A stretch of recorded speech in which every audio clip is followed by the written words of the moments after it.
Shalom, selamat malam Bapak Ibu Saudara yang terkasih. Mari bersama-sama malam hari ini kita siapkan setiap hati kita datang menyembah Tuhan. Saya percaya sepanjang hari ini kita semua mengalami kebaikan dan pertolongan Tuhan. Sebab itu mari sama-sama kita satukan hati, kita berdoa. Kami bersyukur, terima kasih Tuhan, sepanjang hari ini Tuhan sudah menyertai setiap kehidupan kami. Dan bersama kami mau satukan setiap hati kami datang bersyukur bahwa setiap pujian dan penyembahan kami malam hari ini, kami menaikkan rasa ucapan terima kasih kami untuk kasih setia Tuhan dan kekuatan daripada Tuhan yang Tuhan selalu sertai buat setiap kami. Ini hati kami malam hari ini, kami siapkan setiap persembahan kami yang terbaik Tuhan. Terima kasih untuk pertolongan yang selalu kami alami, yang selalu kami terima daripada Tuhan. Tidak pernah terlambat kasih, tidak pernah terlambat pertolongan-Mu. Terima kasih Bapa. Ini hati kami malam hari. Mari bersama-sama Engkau yang datang, Engkau yang mengalami kebaikan Tuhan. Mari naikkan pujian dan syukur-Mu malam hari ini. Mari sampaikan di hadapan Tuhan. Katakan, Tuhan terima kasih. Kalau kami boleh hidup sebagaimana kami ada hari ini, kami boleh melewati setiap perkara lepas perkara dalam hidup kami. Kami tahu Tuhan, bukan karena kuat dan gagah kami, tapi karena kami tahu bahwa senantiasa setiap hari kami diberikan kekuatan daripada Tuhan Yesus untuk melewati setiap waktu-waktu kami dan sanggupkan untuk melewati setiap perkara dalam hidup kami. Engkau penolong hidup kami Tuhan, Engkau pengharapan hidup kami. Selamanya kami mau berserah di dalam tangan-Mu. Terima kasih Bapa. Oh, kami bersyukur Tuhan. Kami sembah Engkau ya Tuhan. Haleluya. Kau lebih tahu yang terbaik bagiku. Kau lebih sanggup Pulihkan hidupku, ku berserah. katakan pujian ini dengan segenap hati. Percaya Engkau yang mengalami kebaikan Tuhan, hanya Yesus yang mengalami pertolongan Tuhan. penolong yang Amin. setia.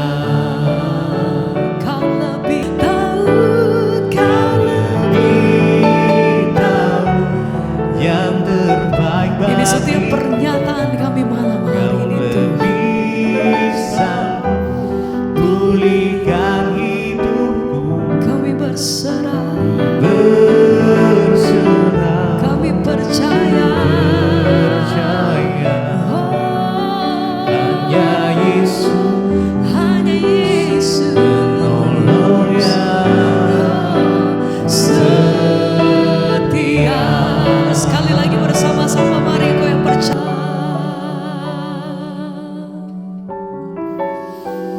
Kami percaya penuh di dalam Engkau Tuhan. Apapun yang kami hadapi hari-hari ini, satu hal yang kami berpegang teguh, pada satu pribadi yang berdaulat penuh dalam hidup kami. Kami mau letakkan setiap iman kami, percaya kami ke satu pribadi yang kami andalkan dalam hidup kami. Hanya di dalam nama Tuhan, hanya di dalam nama-Mu, hanya Yesus. Pada satu-satunya pribadi kami berseru, kami berdoa, kami percaya. Oh, hanya Yesus. Terima kasih Tuhan. Malam hari ini mari bawa setiap hatiku datang berseru. Katakan, Tuhan terima kasih buat kasih dan anugerah-Mu. Selalu ada kekuatan yang Tuhan berikan buat setiap kami. Selalu ada penyertaan Tuhan. Selalu ada mujizat masa di mana kami tidak melihat jalan, Tuhan yang selalu menjadi jawaban dan jalan dalam hidup kami. Sebab itu sama-sama kami mau nyatakan,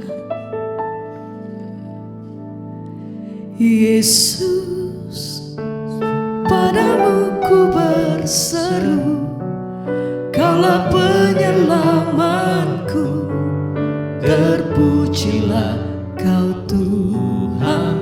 Amin. Mulutku memuji nama-Mu sepanjang umur hidupku. Amin. Terpujilah Kau Tuhanku di atas segalanya. Mari bersama katakan, Yesus, padamu ku berseru. Amin. Kaulah penyelamatku, terpujilah Kau Tuhanku. Mulutku memuji nama-Mu sepanjang umur hidupku.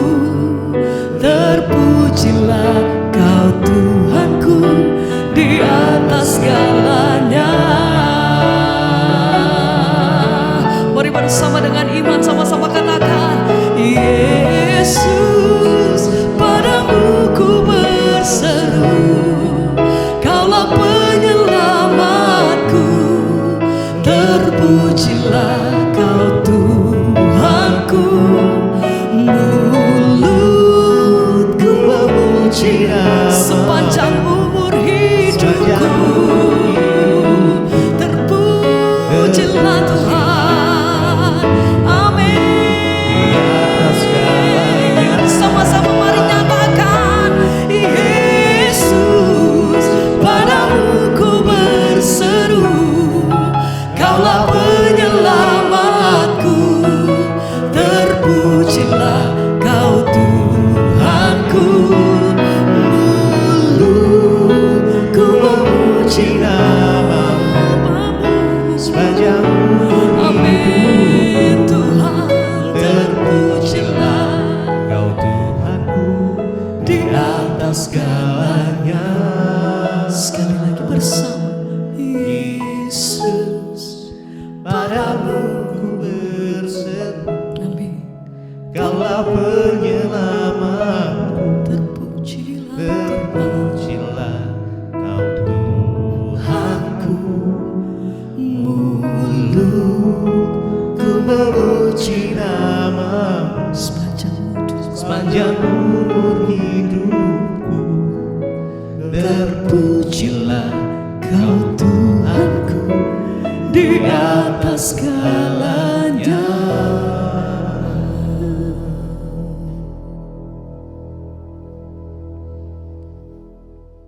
Kami buka hati bagi firman Tuhan. Kami percaya firman itu sanggup mengubah hidup kami. Di dalam nama Tuhan Yesus Kristus, yang percaya Tuhan di tengah kita, memberkati kita. Mari katakan bersama, amin, amin. Tepuk tangan buat Tuhan Yesus. Silakan duduk, Bapak Ibu yang terkasih, Shalom. Apa kabarnya hari ini? Ya. Iya, tema firman Tuhan hari ini adalah berjalan bersama dengan Tuhan. Dan orang yang berjalan dengan Tuhan itu pasti akan mengalami penyertaan Tuhan. Tidak semua orang Kristen itu berjalan dengan Tuhan. Ya, dan sebenarnya Kristen itu bukan hanya sekedar agama, tapi kekristenan itu adalah goalnya kita ini berjalan bersama Tuhan. Dan saudara, dikatakan bahwa waktu Tuhan menyertai kita, ingat sekali lagi saya selalu berkata, tidak semua orang Kristen itu berjalan bersama dengan Tuhan. Memang Tuhan menjanjikan penyertaannya yang luar biasa, tapi tidak semua orang mengalami itu. Ayat firman Tuhan hari ini dari Yesaya 41 tadi, ayat yang ke-10 disampaikan oleh Bapak Gembala. Nanti kita akan baca, orang yang berjalan bersama Tuhan hidupnya pasti berubah. Kalau saudara jadi Kristen puluhan tahun enggak berubah-berubah, Nah pertanyaan saya tuh saudara jalan sama siapa? Sama mertua bu, oh ya wes. Ya, saya jalan sama istri bu, ya wes. Karena hubungan bersama Tuhan, berjalan bersama Tuhan, itu luar biasa loh Bapak Ibu. Ya, pasti kita akan terwow. Saudara sudah terwow belum dengan Tuhan? Ya, kalau belum, ya masih ada kesempatan bertobat. Hidupmu nggak ada perubahan sama sekali. Karena ya saya nggak tahu saudara berjalan dengan siapa. Ketika kita berjalan bersama Tuhan, Tuhan loh ini yang berjalan bersama kita. Ketika bangsa Israel berjalan bersama Tuhan, di depan ada laut. Bangsa Israel bingung mau bagaimana ini. Mujizat terjadi, laut jadi jalan. Berapa banyak jalan yang sudah Tuhan buat di hidup kita. Kita harus punya kesaksian-kesaksian itu loh Bapak Ibu. Karena kita berjalan bersama Tuhan. Udah ya, stop jalan dengan kekuatanmu sendiri, kau capek. Orang tuh jalan dengan kekuatannya sendiri capek. Kenapa? Karena ada banyak hal di hidup ini yang tidak bisa kita selesaikan hanya dengan kekuatan kita manusia. Kitab Yesaya pasal 40 sampai dengan 55 itu ditulis untuk bangsa Israel yang berada di dalam pembuangan. Dan kenapa mereka ada dalam pembuangan? Karena dihukum Tuhan. Kenapa mereka dihukum Tuhan? Karena hidup dalam dosa. Jadi siklusnya bangsa Israel berdosa, dihukum, bertobat, dipulihkan, berdosa lagi, dihukum lagi, bertobat lagi, dipulihkan lagi, berdosa lagi. Itu siklusnya bangsa Israel. Jangan kau tiru, amin. Hidupmu akan berputar-putar di padang gurun. Ya, 40 tahun tidak pernah terjadi apa-apa dalam hidup kita. Kenapa? Cuma terputar-putar. Karena dosa, dihukum, bertobat. Dosa, dihukum, bertobat, dipulihkan. Baru dipulihkan, dosa lagi, dihukum lagi 2 kali lipat. Sehingga hidup kita gak pernah berubah. Cukup loh saudara, cukup bermain-main dengan Tuhan. Ketika bangsa Israel, Tuhan akhirnya mengangkat Yesaya sebagai seorang nabi untuk bicara kepada bangsa itu. Dalam setiap generasi selalu Tuhan tuh angkat nabi untuk bicara, untuk ingetin pertobatan. Dan semua nabi yang diangkat Tuhan cuma satu seruannya apa? Bertobat. Itu tok. Kalau kita belajar di Alkitab, kenapa Tuhan angkat nabi cuma satu untuk menyerukan bertobat? Karena waktu kita bertobat, baru kita bisa mengalami janji Tuhan. Ya, saya bersyukur di hari-hari ini Tuhan angkat saya nih. Saya nggak bilang saya nabi loh ya, ngaku-ngaku nanti. Tapi Tuhan pakai saya lewat YouTube, lewat media sosial hari-hari ini cuma menyerukan satu hal saja, yaitu tentang pertobatan. Itu bertobat. Kalau hidupmu mau dipulihkan, bertobat. Jangan selingkuh, jangan kepahitan, jangan bersinah, jangan melakukan dosa-dosa. Karena sampai kapanpun juga dosa itu menyebabkan kutuk dalam hidup kita. Amin. Itu aja sebenarnya. Lalu saudara, ayat ini Tuhan bicara kepada Yesaya, kasih tahu pada bangsa itu. Tapi sebelum kita baca ayat ini, kita baca dulu Yesaya 40. Tuhan bicara lewat Yesaya, kasih tahu kepada orang Israel yang dalam pembuangan. Tuhan izinkan mereka diangkut semua ke Babel, menjadi budak di sana, bekerja di sana. Dan ini keadaan tidak enak sekali loh saudara. Tiba-tiba saudara diangkat dari Sentul, dibawa ya kemana? dibawa kemana gitu ya, yang dari sini dibawa kemana gitu untuk kerja paksa. Dibawa ke Poso lah, di tanah kelahiran saya. Ya, lalu di sana suruh kerja paksa saudara. 70 tahun loh kerja paksa di sana, kerja sebagai hamba di sana. Itu negeri yang saudara nggak tahu di mana, saudara nggak nyaman. Ya, saya yakin kok kalau kita sudah nyaman tinggal di Sentul, tiba-tiba suruh pindah, saudara mau nggak?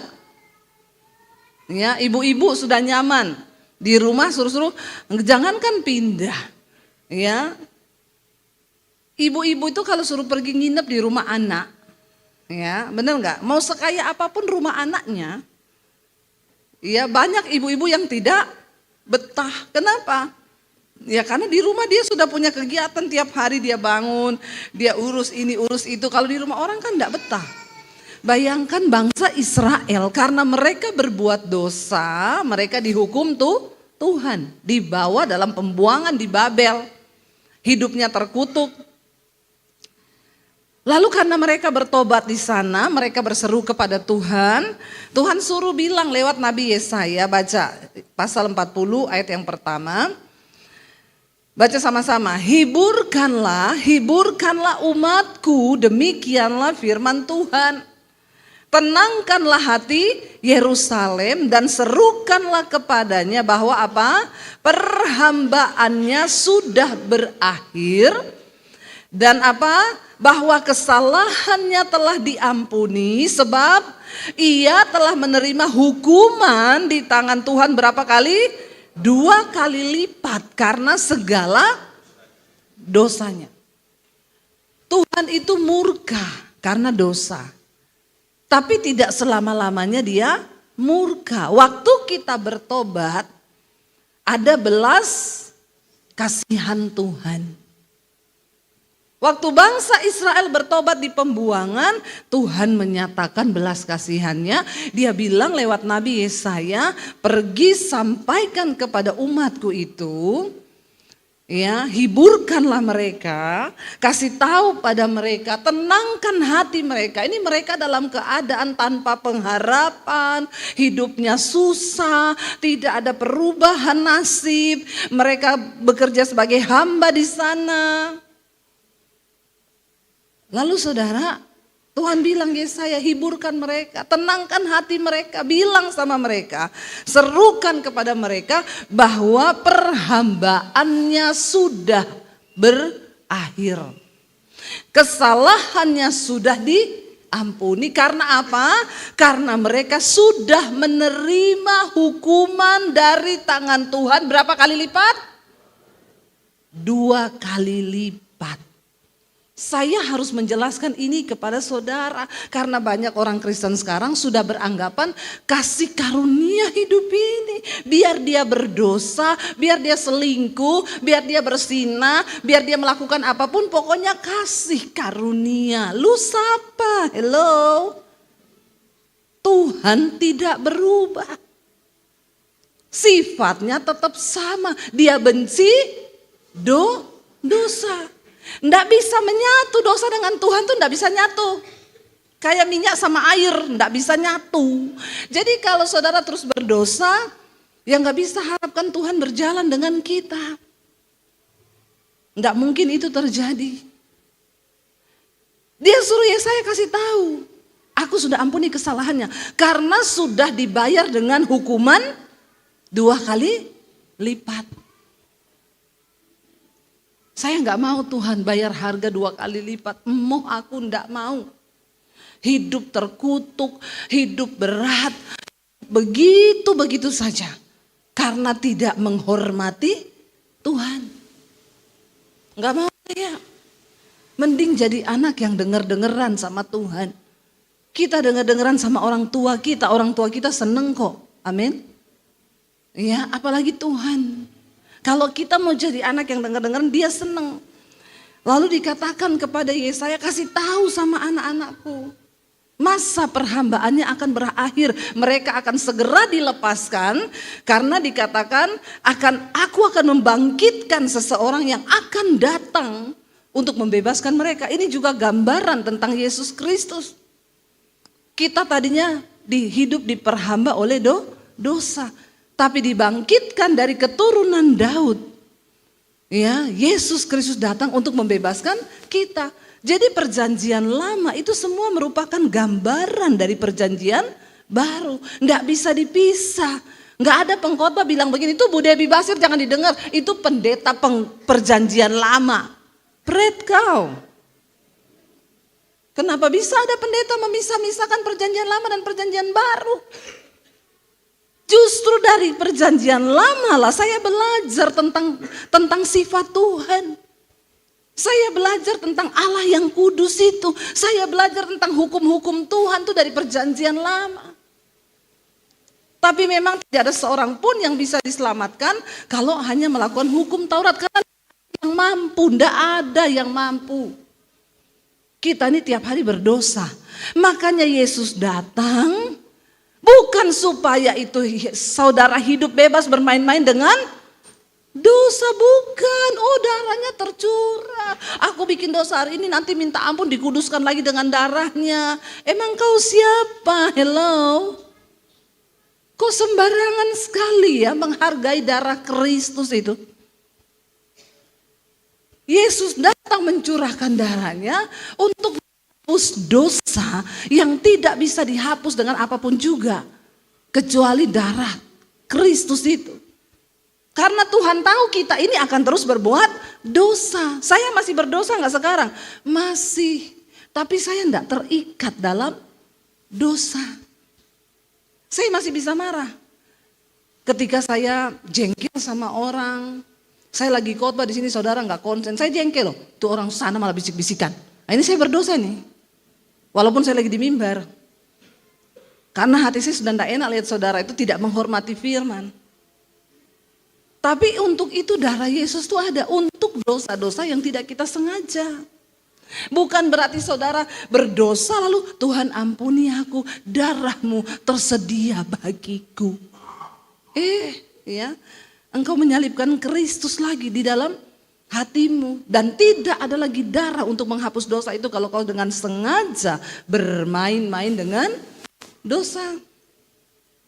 Sebelum saya membahas ayat ini saudara perlu tahu latar belakang. Gunanya kita belajar Alkitab itu kita tahu latar belakang ayat ini ditulis ini dari mana.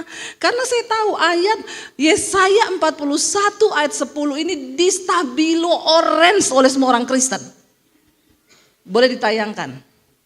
Yesaya 40 ayat 10 ini 41 ayat 10, Yesaya 41 ayat 10 ini ayat bacaan kita hari ini. Ini ayat yang sudah distabilo semua oleh orang Kristen dimanapun berada. Karena ini ayat emas. Tapi sorry, ayat ini tidak terjadi untuk semua orang Kristen. Karena sebagaimana engkau berespon terhadap firman Tuhan, sejauh itulah firman itu terjadi di hidup kita. Saya percaya banget bahwa tidak ada satupun perkataan Allah yang kembali dengan sia-sia. Itu akan terjadi, tapi harus ada alasan untuk firman itu bekerja dan tergenapi dalam hidup kita. Karena ada orang-orang yang memang tidak layak diberkati. Tapi ada orang yang layak diberkati. Saya kasih contoh. Saya dengan suami pulang ke Solo. Lalu saya lihat di gereja itu ada pemain musiknya, itu dulu teman kami dulu. Waktu sama-sama masih merintis pelayanan. Saya bilang sama suami saya, kita lama loh gak ketemu dia, dia masih setia melayani. Nanti kasih dia berkat, ya. Udah saudara, kita amplopi uang, ya. Bukan sedikit karena kami merasa ini teman dulu, kasihlah, kita kasih di amplop. Lalu saya bilang sama suami, nanti kasihnya setelah ibadah aja biar kita sekalian ngobrol. Waktu kami masuk ke ruang ibadah, dia makan di kantin. Ketawa-ketawa sama teman-teman yang lain. Saya bilang, oh dia datang kok. Nanti aja, jadi kita nanti ketemu ya, oh iya. Selesai ibadah, saya cari dia karena mau ngasih amplop nih, mau ngasih berkat. Kok dia enggak ada ya? Lalu kami tanya sama pemimpinnya di situ, tim PPW. Itu yang pemain musik, saya lihat dia tadi di bawah Mana ya? Oh dia nggak ikut ibadah Bu. Kenapa? Karena hari ini dia enggak tugas. Dia kalau enggak tugas dia enggak pernah ikut ibadah. Cuma kalau tugas. Dalam hati saya, orang kok tidak menghormati Tuhan ya. Makanya Tuhan juga enggak rela berkat itu tak kasihkan buat dia. Jadi saya bilang enggak usah dikasih. Memang orangnya enggak layak diberkati. Karena enggak pelayanan, datang ke gereja cuma makan di kantin. Tapi pulang enggak ikut ibadah. Karena katanya dia enggak tugas hari itu.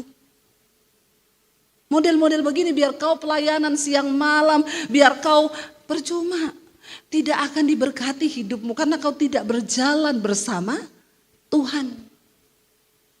Dia cuma ibadah karena mungkin dapat amplop kalau pelayanan tuh. Tapi kalau enggak dia enggak ikut katanya. Satu lagi contoh. Saya itu pesan sama orang rumah saya. Setiap kali Gojek atau Grab datang kasih sembako. Karena di rumah saya itu banyak paket sembako. Dari dulu kami melakukan itu sejak pandemi. Satu kali kita pesan Grab mau nganter apa sesuatu gitu. Sopir abangnya Grab itu datang. Orang saya keluar bawa 2 kresek dong. Satu yang paket diantar, satu paket sembako untuk dia. Begitu keluar bawa kresek 2, marah-marah tukang ojeknya. Kok 2 plastik mas? Saya nggak mau ya. Itu berat banget loh. Bahaya nanti kalau saya bawa saya bisa celaka. Saudara lihat. Orang kalau hanya fokus kerja untuk uang. Modelnya begini nih. Nggak ada sedikit pun nilai ibadah dalam kerjanya. Itu yang Alkitab bilang. Carilah Tuhan, carilah kerajaan Allah dan kebenarannya. Semua itu ditambahkan padamu. Saya tahu maksudnya dia mungkin kalau 2 ya lu tambah dong duit buat saya toh. Ya, masa juga kan bisa ngomong baik-baik. Oh mas 2 toh, ini kan saya pesannya cuma 1 paket loh, tambahin ya. Jangan seujon. Ini kan model-model orang seujon begini tidak diberkati. Enggak loh, saya enggak mau loh ya, itu berat, bahaya kalau saya bawa bisa celaka. Jadi orang rumah saya bilang, oh iya pak. Ini sebenarnya memang cuma 1, ini yang harus masnya bawa. Ini paket sembako buat abangnya. Tapi nanti abangnya celaka kan, jadi enggak jadi. Enggak jadi ya maaf. Oh itu untuk saya, bisa mas, enggak usah. Ketemu orang rumah saya juga agak-agak. Ya, jadi lihat saudara, lihat tidak semua orang itu layak untuk menerima janji dan berkat dari Tuhan. Kalau kau tidak pakai standar firman Tuhan, firman itu bukan tidak terjadi karena firman tidak berkuasa. Karena kitanya ini tidak layak diberkati. Ternyata memang saya baru sadar, oh ada loh orang-orang yang layak diberkati, ada yang tidak. Tapi kalau kita berkenan sama Tuhan, mau orang halangi berkat kita bagaimanapun juga, Tuhan tahu menakar. Takarannya itu bagi orang-orang yang layak. Orang tutup pintumu di A, Tuhan bisa buka di B lebih besar, katakan. Amin saudara. Nah ayat ini berkata, kita baca bersama, Tuhan suruh Yesaya bicara sama orang-orang Israel yang ada di pembuangan dalam keadaan lemah, tidak punya pengharapan, sedih, tertekan, bingung, bimbang. Firman ini datang, baca bersama, janganlah takut, ya dikatakan di sana. Janganlah takut, kita baca mulai ayat 8 dulu deh, ayat 8, 9 dan 10 ya. Di sana dikatakan kalau saudara lihat judul perikopnya di sana adalah Israel sebagai hamba Tuhan. Ini Yesaya 41 ayat 8 sampai 10, Israel hamba Tuhan. Hanya terjadi bagi hamba Tuhan ayat ini. Kita Israel rohani, tapi tidak semua kita hamba Tuhan. Siapa hamba Tuhan itu? Bukan pendeta. Hamba Tuhan adalah orang yang taat sama Tuhan. Jadi saudara juga termasuk hamba Tuhan kalau taat sama Tuhan. Nah coba bilang kanan kirimu, kamu tuh hamba Tuhan, lo bilang. Ya. Kalau dia nggak taat bilang aja insya Allah gitu ya. Kan mudah-mudahan gitu ya. Jangan terlalu pede juga karena Tuhan tahu kita kok. Banyak orang Kristen itu terlalu pede. Wah aku percaya Tuhan menyertai, Tuhan memberkati, malaikat disuruh gini. Pret. Ya, Tuhan tahu kok siapa milik kepunyaannya, dia tahu kok. Dia tahu dan sangat tahu. Dan dia menyertai orang-orang milik kepunyaannya itu. Ayat 8 berkata begini. Tetapi engkau hai Israel, hambaku hai Yakub yang telah kupilih, keturunan Abraham yang kukasihi. Kita ini semua secara rohani keturunan Abraham. Orang yang dipilih Tuhan. Bilang lagi kanan kirimu, kamu tuh dipilih Tuhan loh. Bilang ya. Kalau dia nggak respon bilang, dipilih Tuhan loh kau itu. Ya, bilang lagi, jangan sia-siakan loh pilihan Tuhan atas kau. Bilang begitu. Ya, supaya saling mengingatkan kita ini. Dikatakan begini, engkau yang telah kuambil, ayat 9, dari ujung-ujung bumi yang telah kupanggil dari penjuru-penjurunya. Aku berkata kepadamu, engkau hambaku, aku telah memilih engkau dan tidak menolak engkau. Ini ayat juga yang saya dapatkan saudara. Bayangkan tadinya keselamatan itu hanya untuk Israel. Tapi karena mereka tidak taat, Tuhan beri keselamatan itu bagi semua umat manusia. Termasuk kita ini yang dari ujung-ujung bumi. Bayangkan dari timur tengah sana Israel. Sampai ke Sentul, ini ujung bumi kan. Jauh enggak? Dari ujung-ujungnya loh kita dipanggil. Jauh loh saudara, kita ini dipanggil Tuhan. Aku telah memilih engkau dan tidak menolak engkau. Iya, kita ini sudah dipilih Tuhan, Tuhan tidak tolak. Ayat 10 baru berkata di sana apa?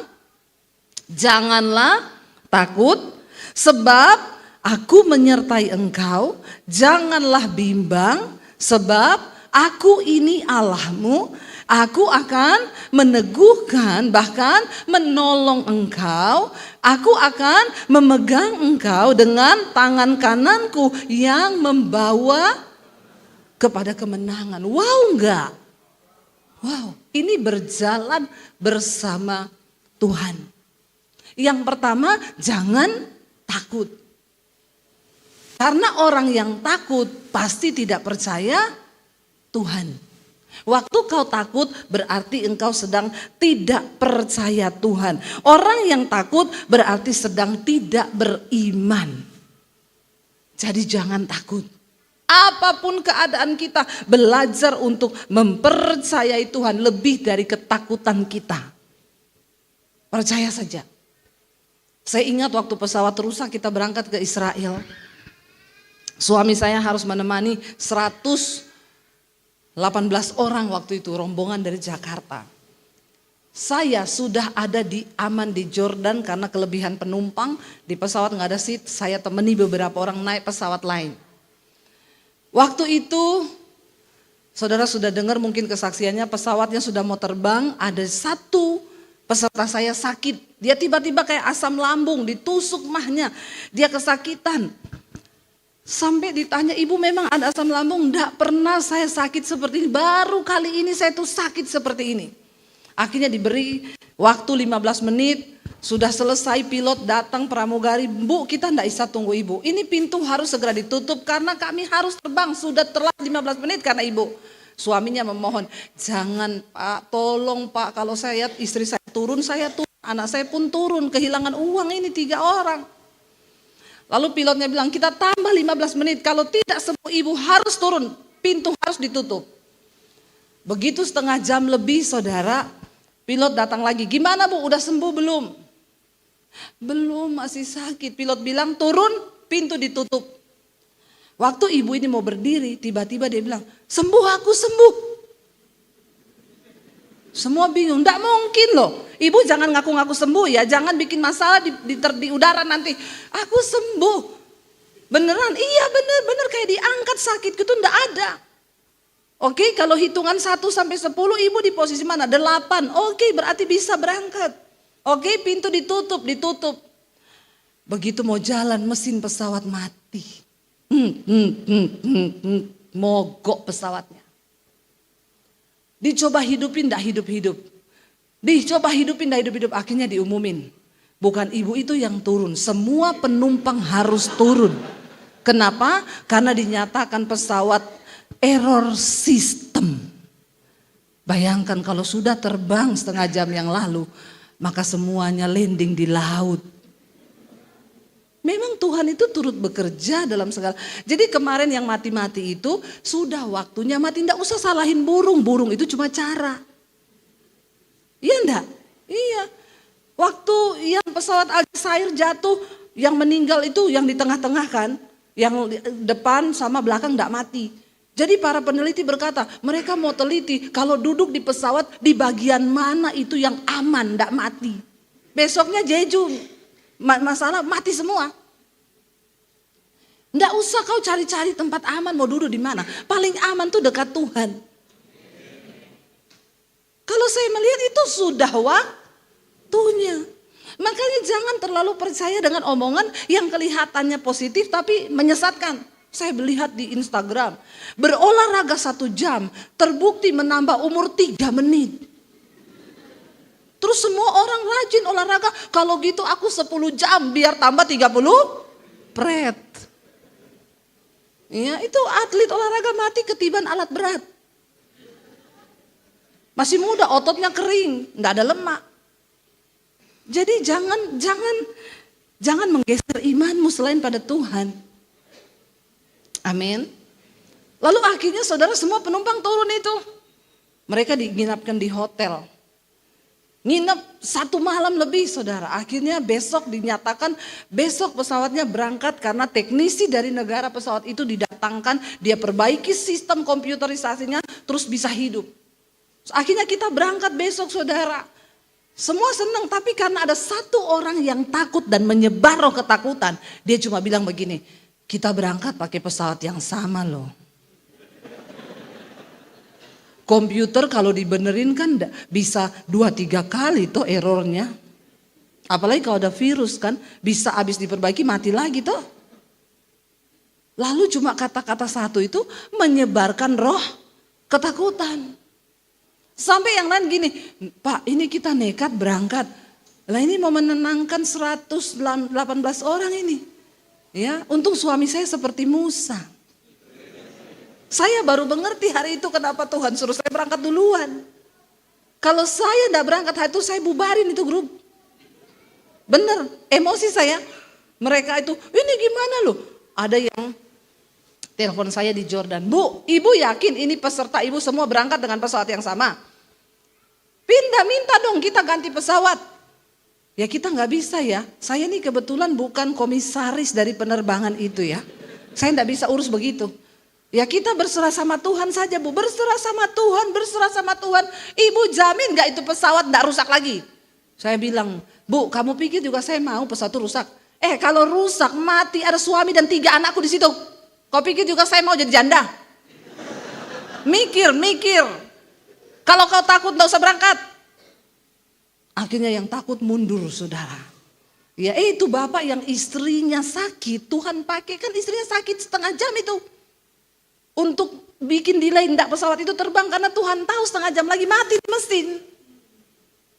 Tiba-tiba dia bilang sama suami saya, Pak saya enggak jadi berangkat. Saya sama anak saya sama istri saya mau pulang. Terus suami saya bilang, Pak gara-gara bapak kemarin pesawat ini diluputkan Tuhan loh istrimu.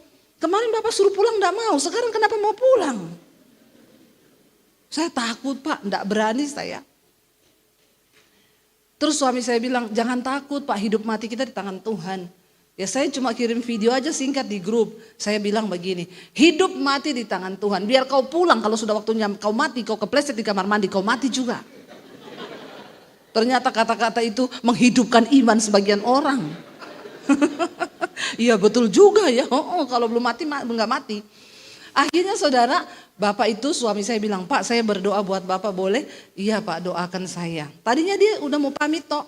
Suami saya berdoa tumpang tangan, dia bilang gini, habis didoakan Pak Daniel kayak ada yang dicabut dari kepala saya. Itu roh ketakutan saudara. Langsung dia bilang ini, oke Pak saya sekeluarga berangkat. Berangkat mereka. Ada bapak-bapak dia paling takut naik pesawat saudara. Kali itu naik kok ya rusak loh pesawatnya. Dia bilang dia ketakutan. Waktu sudah jalan dicoba-coba kan pesawatnya dikelilingi di bandara lama keliling-keliling. Dia bilang saya cari-cari lubang Bu. Aduh kalau ada jendela bisa dibuka tuh saya lompat itu Bu bener. Dalam keadaan dia ketakutan istrinya pegang tangannya. Pak kalau ada pengakuan dosa. Sekarang waktu yang tepat. Karena dia udah telepon anaknya, udah kasih nomor PIN ATM. Sudah, semua sudah kasih nomor PIN ATM, sudah. Ini PIN ATM papa ya, kalau ada apa-apa ini di sini ada surat ini di sini. Semua sudah berpesan loh. Ya, sebagian besar ibu-ibu yang ikut saya, suaminya enggak ikut. Enggak ada suami yang keberatan, istrinya berangkat loh. Semua suami berangkat, semangat. Ini saya bertanya ya, ini bapak-bapak ini memang beriman atau hanya Tuhan yang tahu? Ya, akhirnya saudara, istrinya bilang kalau ada pengakuan dosa, sekarang waktu yang tepat. Saya tanya, jadi bapak sudah pengakuan? Untung belum, Bu. Kalau kagak saya udah mati sekarang, bukan karena pesawat jatuh, Bu. Disalib istri saya. Saudara, mengalahkan roh ketakutan tuh enggak gampang. Tapi kalau kita beriman, percaya, Tuhan bilang janganlah takut sebab aku menyertai engkau. Dalam segala keadaan Tuhan menyertai kita, amin. Dan janganlah bimbang. Takut itu sudah pasti lebih besar dari bimbang. Kalau bimbang itu masih ada percaya tapi agak ragu gitu. Ini benar enggak Tuhan? Jangan bimbang sebab aku ini Allah. Ini perkataan jaminan yang benar-benar sangat powerful. Tuhan bilang jangan bimbang, aku nih Allahmu loh. Aku nih Tuhanmu loh. Aku akan meneguhkan, bahkan akan menolong engkau. Aku akan memegang engkau dengan tangan kananku yang membawa kemenangan. Ayo saudara, kalau saudara pengen berjalan bersama Tuhan, Tuhan itu terlebih rindu berjalan dengan kita loh. Nggak ada amin loh. Iya, amin. Kalau kita pengen diberkati, Tuhan terlebih rindu pengen berkati kita. Tapi dia tidak bisa mengingkari janjinya bahwa dosa itu menjadi penghambat semua janji Tuhan dalam hidup kita. Kalau kita pengen diberkati, Tuhan tuh terlebih rindu. Orang tua mana yang gak kepengen beliin anaknya rumah? Iya gak bapak-bapak? Kalau memang kita diberkati, kita kan juga pengen anak-anak kita menikmati berkat yang kita nikmati. Tapi kalau anak itu kurang ajar, ngabis-ngabisin uang, ya anak itu bikin jengkel orang tua, ya orang tua juga jengkel kadang. Tuhan bilang dia itu seperti bapa. Dia menghajar orang yang dikasihinya. Waktu saudara pengen disertai Tuhan, Tuhan terlebih rindu menyertai saudara. Tuhan terlebih rindu menunjukkan jalan yang benar. Saya tutup dengan kesaksian saudara. Saya adalah orang yang sangat mengalami janji ini dalam hidup saya. Karena ayat ini saya pegang waktu saya keluar dari rumah. Saya dapat ayat ini, aku menyertai engkau, meneguhkan, menolong, bahkan akan menyertai engkau. Saya bersyukur awal Januari tanggal 1 kami pindah di rumah baru. Semua karena Tuhan, enggak usah tepuk tangan. Enggak usah. Saudara, waktu itu saya bilang sama suami saya, rumah lama kami itu ya sebenarnya ya memang pas lah ya, maksudnya ukurannya enggak sampai 200 dan di sebelah itu kita bikin studio.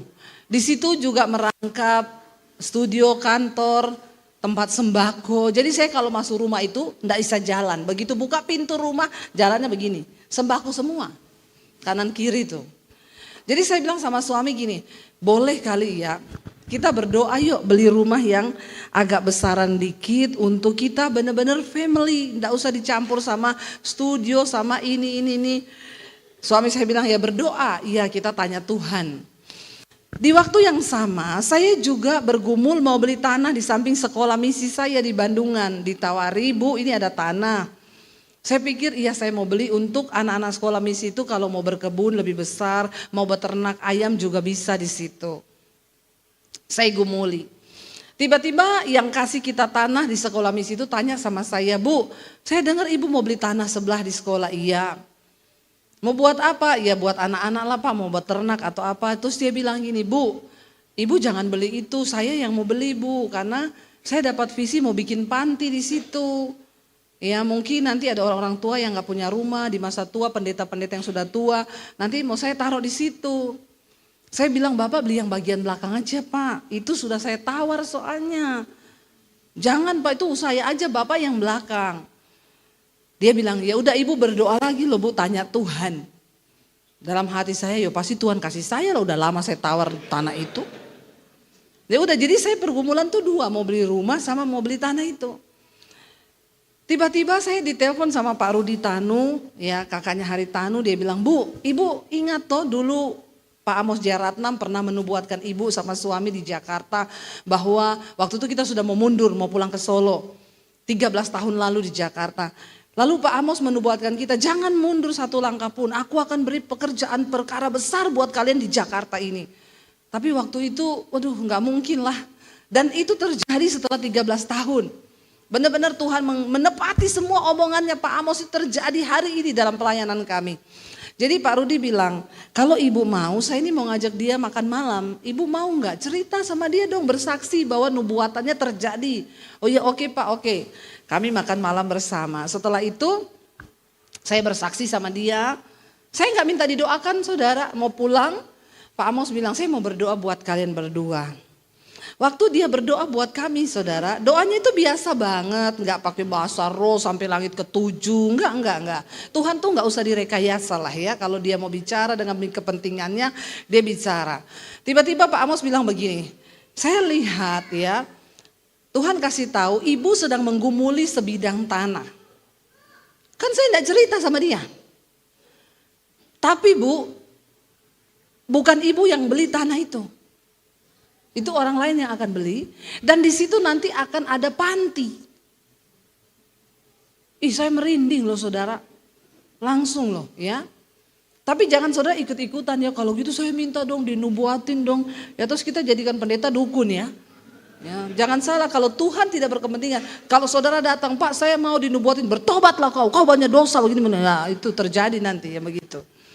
Lalu dia bilang gini, Ibu lagi bergumul untuk sebidang tanah, tapi Ibu tidak akan beli tanah itu, orang lain yang akan beli dan itu di situ akan dibangun panti. Berarti kan benar Bapak itu kan? Wah saya langsung, oh iya yes terima kasih Tuhan. Lalu dia bilang lagi, yang kedua Bu, Tuhan akan kasih Ibu satu rumah. Dan itu rumah untuk family. Ya, dan itu dengan cara Tuhan yang ajaib, nanti Tuhan akan kasih sama Ibu. Ya, dan benar saudara, kemarin tanggal 1 kami udah naik di rumah baru. Waktu engkau berjalan bersama Tuhan, enggak usah merekayasa apapun. Ya, pertolongannya terlalu ajaib, janjinya begitu luar biasa. Tapi dia akan memberikan bagi orang-orang yang layak untuk menerimanya. Ayo kita jadi orang-orang yang layak untuk terima janji Tuhan. Karena waktu engkau berkenan, biar orang tutup pintu sehebat apa, Tuhan cari engkau. Berkatnya itu akan mengejar engkau. Bukan ini tujuan kita, bukan. Tapi ini janjinya loh. Kan sayang kalau Tuhan udah janji terus nggak ditepati. Kita nggak, bukan Tuhan nggak tepati, kita yang tidak dapeti. Iya, kalau saya yang berjanji saya bisa nggak nepati sudah. Tapi kalau Tuhan, Dia pasti menepati janjinya. Iya, jangan berharap pada manusia karena manusia itu seringkali PHP. Pemberi harapan pret. Tapi Tuhan itu ya dan amin. Responi firman Tuhan dengan sikap hidup yang benar, maka itu akan terjadi. Amin. Waktu itu terjadi engkau akan berkata, wow ajaib Tuhan, ajaib Tuhan. Bangkit berdiri bersama saudara. Biar pujian ini menjadi doa kita di hadapan Tuhan. Ku tidak takut, sebab kau besertaku Tuhan.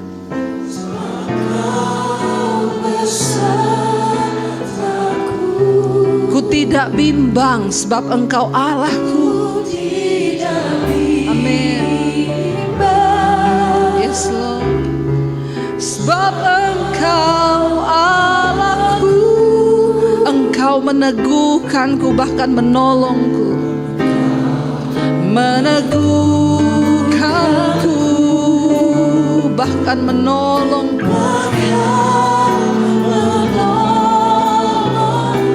Kau batu karangku Tuhan. Kau batu karangku. Amin.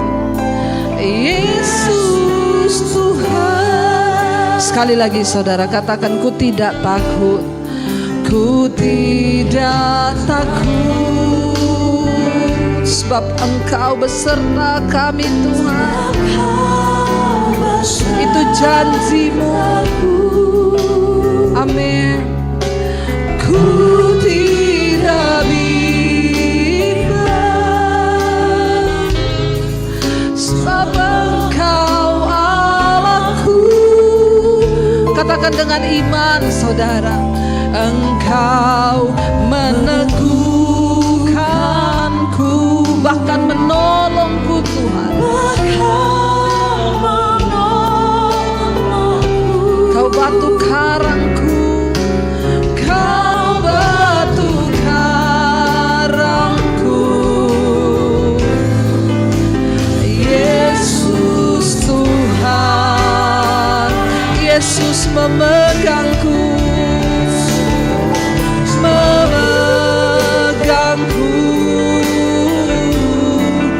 dengan tangan kanan-Mu. Yesus memberiku kemenangan demi kemenangan. Yes. Amin. Katakan dengan iman, Yesus memegangku dengan tangan kanan-Mu. Yesus memberiku kemenangan. Mari tutup mata dalam hadirat Tuhan saudara. Tuhan, Engkau melawat hidup kami pribadi lepas pribadi. Kami percaya kepada Tuhan. Sekali Yesus, tetap Yesus dalam hidup kami. Karena itu mari saudara buka hati dan tanganmu di hadapan Tuhan. Terimalah kiranya berkat rahmat anugerah dari Allah Bapa, cinta kasih dari Tuhan Yesus Kristus, penyertaan Allah Roh Kudus yang akan terus menyertai hidup kita. Mulai dari hari ini bahkan sampai kali yang kedua. Tuhan Yesus datang kembali. Nama kita tercatat di dalam kitab kehidupan. Karena itu mari kita berkata di dalam nama Tuhan Yesus. Katakan bersama. Yang pegang tanganku, Kau yang sentuh hatiku, selamanya ku cinta Kau Yesus, selamanya ku menyembah-Mu. Kau yang pegang tanganku, Kau yang sentuh hatiku,